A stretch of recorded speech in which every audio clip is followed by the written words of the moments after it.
The revolution is upon us. This is Get It on Vinyl. We're outside of Sound Revoluiton Records in Houston, Texas. We're about to go inside and talk with Donnie and Sunne. Sound Rev was started in 1976, and we opened this, our second shop, in 2014.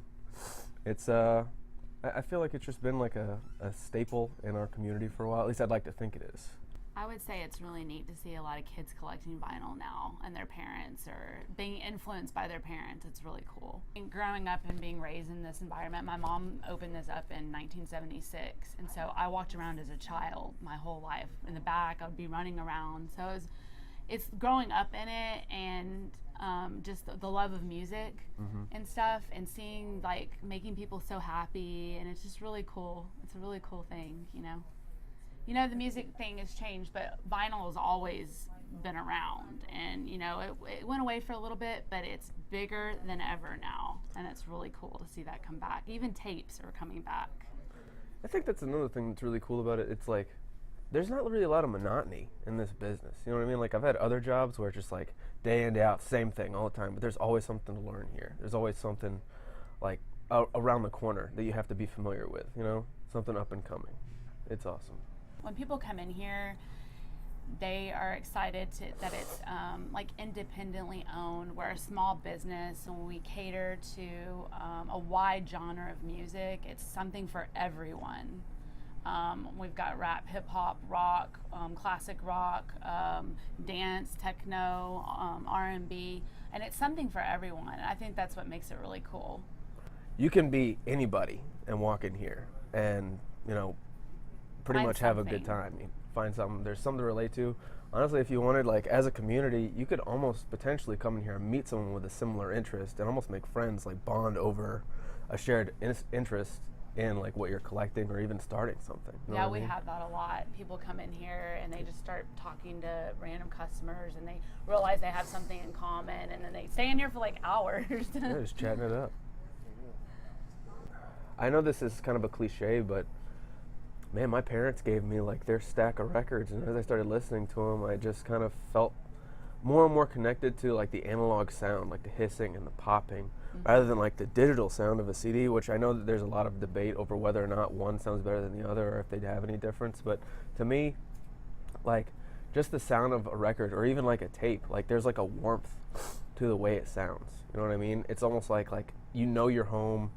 You know that you are interacting with your media, like, more, I guess, intimately than you would, like, a digital copy of something or just throwing something on Spotify.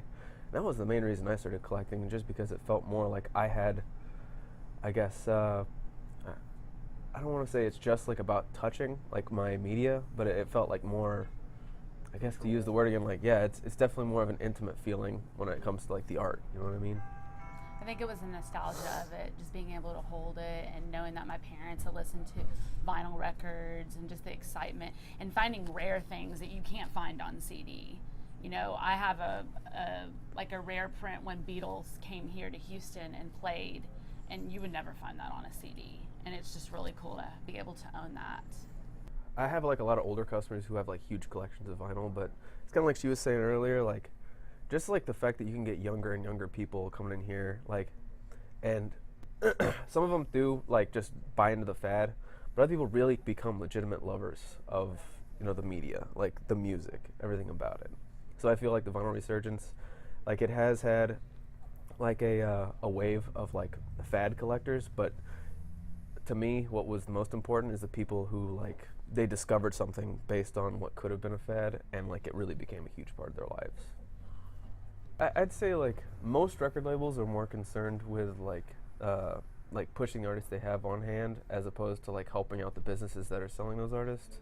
I feel like maybe if they wanted to, even if they don't send out promotional material, just, like, you know, throwing us a bone, like, where, like, I guess Record Store Day is great in that regard, because you get a lot of, like, little promotional things that you wouldn't get otherwise. But every once in a while, like, throwing something at a mom and pop shop, or, like, just a record store in general that, you know, isn't going to be eaten up by, like, these huge companies like the Barnes and Nobles, like Walmart, Target, like anybody who just sells records, like even on, like, as a side thing, like Guitar Center's up here, they sell records and stuff.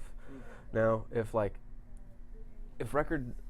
labels and stuff would kind of, I guess, I don't know if I would say cater, but at least every once in a while, like kind of focus more on the mom and pop shops, I feel like that would definitely help out 100%.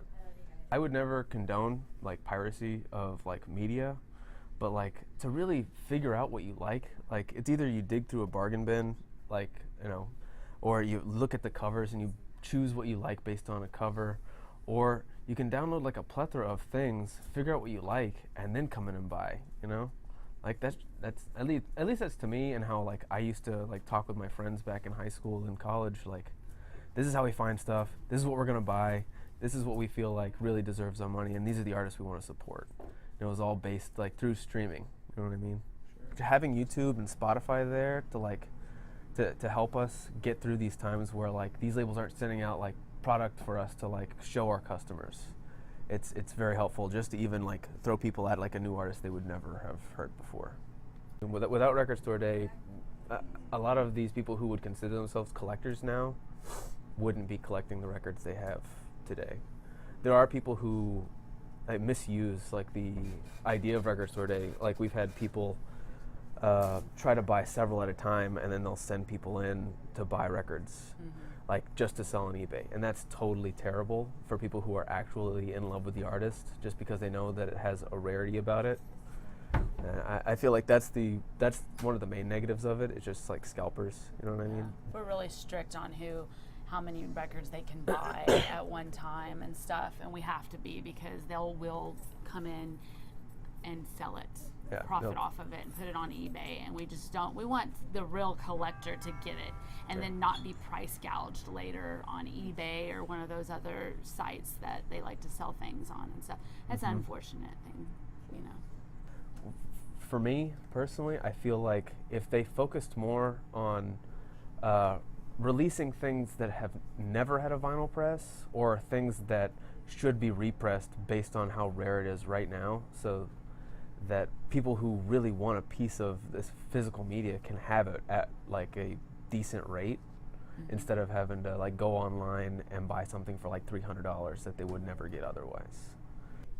When it comes to a little local independent record store, it's not about, to me, busting out the competition and making sure you look like the best. It's about supporting everybody in the industry as much as possible. So I'm excited to see where it all goes, and I don't feel like it's gonna go anywhere anytime soon. I feel like everybody, you know, who likes records will always like records, even though it does, you know, there's trends and fads and stuff. But I like to remain optimistic personally. I'm a glass full kind of guy. I think my favorite part is being able to see like the kids come in and buy something and get like really super excited about it. And it just reminds me when I was younger and stuff. And I just think this place creates like a very warm feeling, and it's good to be able to walk in. And people always comment about the smell when they walk into the store, and I think that's really cool, you know. Personally, I love being able to like just go right through someone's collection who's like selling something, because I get excited every time I find something new, like something you haven't seen in like forever, something that you've only ever seen pressed new, that someone might bring in like out of their collections, and then, you know, getting to see someone who, after you've painstakingly gone through, priced it out and putting out, seeing someone's face glow the same way yours did when you found it in their collection, it's just a feeling like I can't really describe. It's excellent. Try that with a download, right? Yeah, exactly. Yeah, you can't get that with a download, that's for sure. We want to thank Donnie and Sunny for taking the time to talk with us today. Next time you're in Houston, Texas, make sure to check out Sound Revolution.